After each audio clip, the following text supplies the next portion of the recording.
thank you for giving your time today. Please could you tell us your name, job title and who you work for? My name's Andre Sharp. My position is Deputy Manager of Laurel House and Barley House. Hi, my name is Liz Page. I'm the Chief Executive at Orchard Vale Trust. There are many aspects to health and social care. Please can you tell me about your specialism, Andre? We don't actually have a specialism, but we would support any individual with any specific illness. We support individuals with learning difficulties, mental health, brain damage, schizophrenia and dementia. And Liz, why would this support be so crucial for residents and their families? I think what's really important with residents and families is that they have an open organisation that allows them to have the individualised support that they need, and therefore you have to be open for it. Support coming in many forms, but that it's very focused and that it's specialised in terms of understanding. What it allows us to do is build up a long-term relationship. So I think what I would say about our organisation is that we tend to go on a journey with people over quite a long period of time, and I think what that allows us to do is build very strong relationships, which means that when we are encountering new situations or new challenges or change of circumstance, because we've been working with people for a very long period of time, or we're known within the community to have worked with other people over a period of time, that it allows us to have a very, very wide context for what we're doing. Lovely, thank you.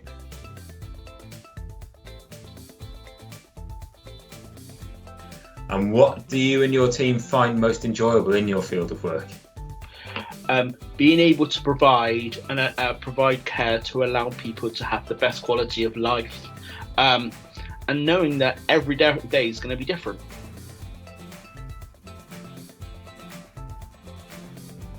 Thank you. And I'm sure there are some challenges. What might these be, Liz?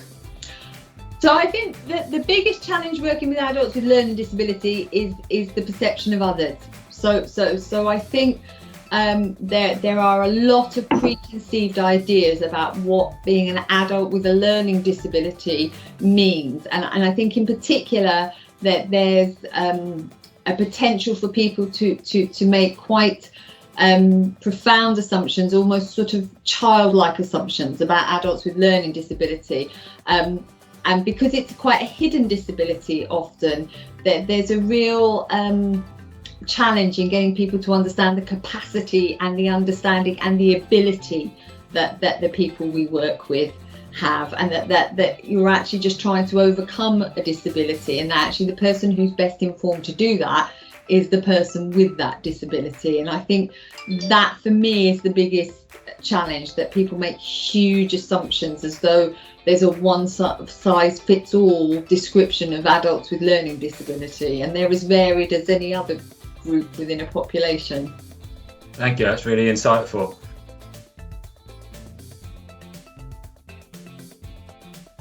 And Andre, what skills and attributes would you look for in your team members? To always have a positive attitude, to be able to work within a team and on their own, or have good communicating skills, to be able to listen, to verbally give information or record information down onto a legal document, to be flexible, to work in a professional and calm manner at all times, really. So a good list of skills for young people to be thinking about there.